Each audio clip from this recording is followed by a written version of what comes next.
ممکنہ حکومت سازی کے اوپر بات کر رہے تھے اور ساتھ ہی ساتھ جو حالیہ انتخابات میں جو نقائص سامنے آ رہے ہیں اس پہ بھی ہم ڈیبیٹ کر رہے تھے۔ ڈاکٹر رسول بخش رئی صاحب، اس دفعہ بہت بڑی تعداد میں ہم نے دیکھا ہے کہ فارم 45 47 کا مسئلہ چل رہا ہے اور لوگ جو ہے پروٹیسٹ کر رہے ہیں اس کو لے کر کے، اور بہت سے جو امیدوار ہیں انہوں نے چیلنج کر دیا، وہ عدالتوں میں چلے گئے۔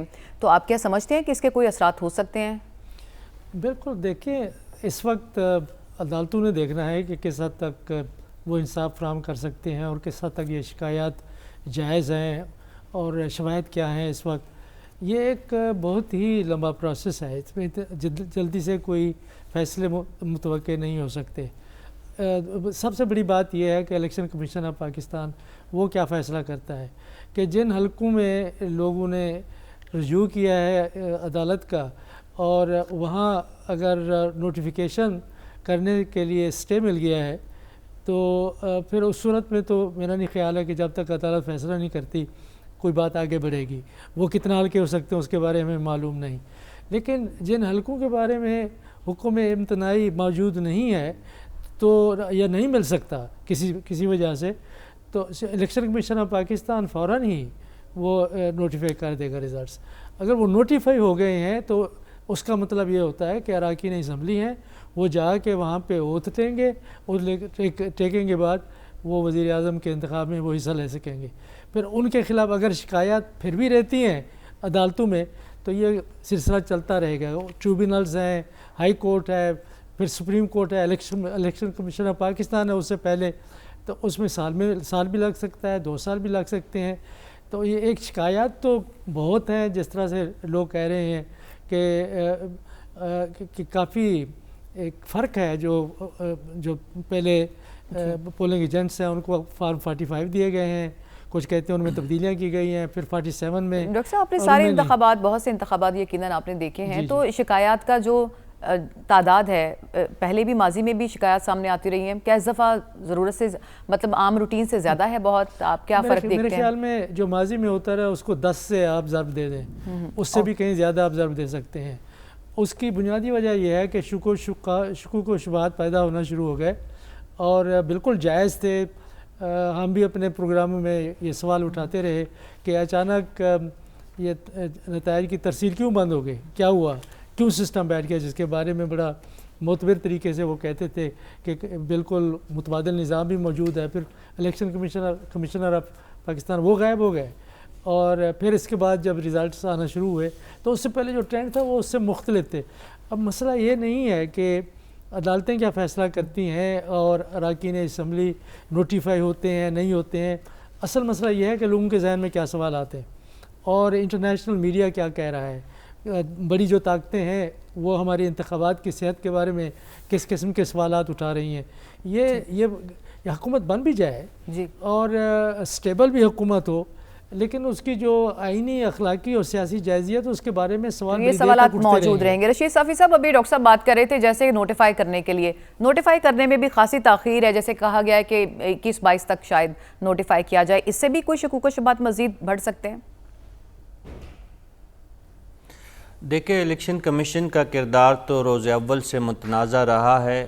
پہلے ایک جماعت کے لیے تھا، اور اب دنیا بھر میں کئی جگہوں سے ان کے کردار پہ اور ان کی کارکردگی پر، اسپیشلی پولنگ ڈے پہ جس طریقے سے ٹیلی کمیونیکیشن کو بٹایا گیا، پھر ان کی جو MTS سسٹم کا ناکارہ ہونے کی جو ابھی تک ہمیں ختمی نتائج کا سرکاری سطح پہ ہمیں کوئی نوٹیفیکیشنز اور اس حوالے سے کوئی ختمی تفصیل ہمارے پاس نہیں ہے۔ یہ تمام جو ہے ہم غیر ختمی نتائج کو ڈسکس کر رہے ہیں اس وقت، اور الیکشن کمیشن جو ہے وہ اپنی ذمہ داریاں جو ہے احسن طریقے سے نبھانے میں ناکام رہا ہے۔ اب اصولاً تو یہ ہونا چاہیے کہ الیکشن کمیشن اس آخری مرحلے کو اس پہ اپنی کارکردگی دکھائے اور اپنے دامن پہ لگے ہوئے داغ جو ہے ان کو کچھ کم سے کم کرنے کی کوشش کرے، لیکن ایسا کچھ ہوتا ہوا نظر نہیں آ رہا۔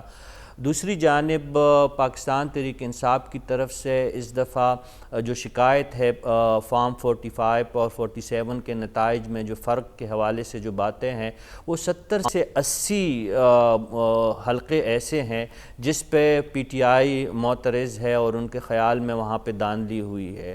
اب دیکھیں، ہمارے جو محترم ہے ایاز امیر صاحب، ان کی اگر ہم بات کریں تو ان کا مطالبہ یا ان کی شکایت اس میں کافی جان نظر آتی ہے. وہ 26,000 ووٹس کے ذریعے وہ کہہ رہے ہیں, ان کا دعویٰ ہے کہ جی 27,000 ہیں بلکہ صافی صاحب جو ہے وہ مقرر ہوا, جی تقریباً 30,000 شاید ہے. تو ان کا جی جو بھی نمبر ہے وہ ایاز صاحب اور الیکشن کمیشن اور وہاں کا ریٹرننگ آفیسر بہتر جانتے ہوں گے, لیکن ان کا کیس جو ہے اس کی سنوائی ہو رہی ہے اور شاید کل ان کی جو ہے وہ اسلام آباد میں اس کی ہیئرنگ ہو رہی ہے. تو یہ اس قسم کے کچھ شکایات تو درست ہے, لیکن دوسری طرف کچھ شکایات درست ہے بھی نہیں. اسلام آباد کے ایک حلقے پہ اعتراض تھا اور فارم 45 کا ذکر اور چرچا تھا بڑا. جب آج اس کے حوالے سے جب دوبارہ گنتی کی درخواست الیکشن کمیشن نے اور آروز نے مان لیا اور دوبارہ گنتی ہوئی تو مسلم لیگ نون کے انجم عقیل دوبارہ اس گنتی میں وہ کامیاب ٹھہرے. تو ایسے میں تو اب جن لوگوں کے پاس جو فارم ہے تو ظاہر ہے وہ جعلی ہے اور جعلسازی کا مقدمہ ان پہ بن سکتا ہے. تو اس صورتحال کو مزید پیچیدہ بنانے کے لیے ضروری ہے کہ سیاسی جماعتیں بالخصوص پاکستان تحریک انصاف کے جو لیڈرز ہیں وہ ان معاملوں میں نہ پڑے, کیونکہ ہمارے جمہوری ڈھانچے میں بہت زیادہ خامیاں اور کمی ہے. کوئی ایک جماعت اچھا کی صافی اس صاحب وقت ایک اس اور قابل بات نہیں کہ ہے جو یہ کہ وہ وفاق میں جو اعتراضات آ رہے ہیں وہ یہ بھی آ رہے ہیں کہ کئی حلقوں میں 16,500 ووٹ ریجیکٹ ہوئے. ویسے اتنے ووٹ ریجیکٹ ہو سکتے ہیں نشانات کی وجہ سے؟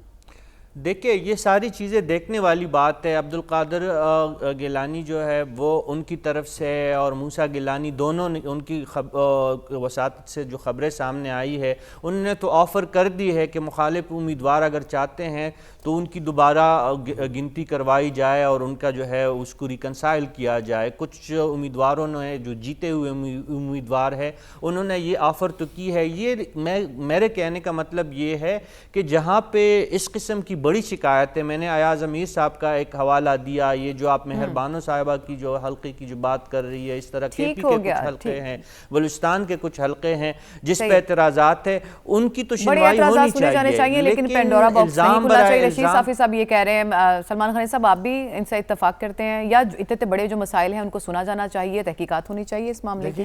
اگر آپ آج تک جو انتخابات ہوئے ہیں نا, کوئی بھی ہارنے والا انتخاب تسلیم نہیں کرتا, اور اس دفعہ شکایات زیادہ ہے. اور بڑا آسان حل ہے کہ اگر ری کاؤنٹنگ کی درخواست دے رہے ہیں تو ری کاؤنٹنگ کروا دیں.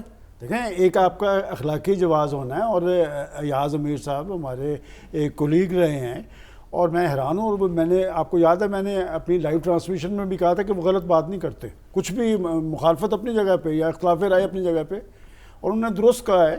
کل ان کا کیس لگ رہا ہے اور وہ اپنے فارم 45 لے کے آ رہے ہیں. اس فارم 45 میں تو وہ جیت رہے ہیں, بہرحال یہ تو کورٹ میں آ جائے گا.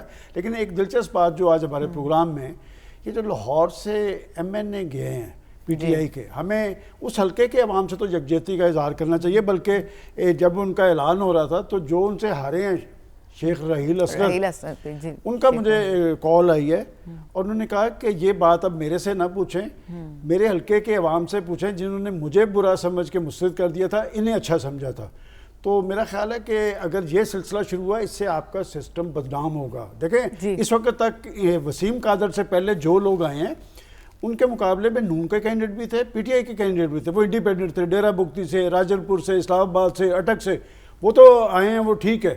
لیکن یہ سلسلہ جب شروع ہوا ہے اس حلقے کے لوگوں کے جذبات کیا ہوں گے, ہمیں اس پہ ضرور بات کرنی چاہیے. اور اس طرح وابستگیوں کی تبدیلی کے عمل نے ہمارے سسٹم کو بدنام بھی کیا ہے, کمزور بھی. اس کا نتیجہ بھی ہم نے حالیہ انتخابات میں ڈاکٹر صاحب دیکھا ہے کہ ہم نے دیکھا ہے جنہوں نے وفاداریاں اپنی تبدیل کی, عوام نے ان کو ریجیکٹ کیا, لیکن اس کے باوجود سبق نہیں سیکھا. آپ کیا سمجھتے ہیں؟ دیکھیے وہ بات یہ ہے نا کہ سبق اس لیے نہیں سیکھتے کہ وہ سمجھتے ہیں کہ ہم غلطی نہیں کر رہے, ہمیں کچھ نہیں ہو سکتا. اور یہی ایک طریقہ ہے, اگر آپ نے سسٹم کو ریفارم کرنا ہے پاکستان کے اندر, خاص کر الیکٹرل سسٹم کو ریفارم کرنا ہے. ڈاکٹر صاحب آپ کا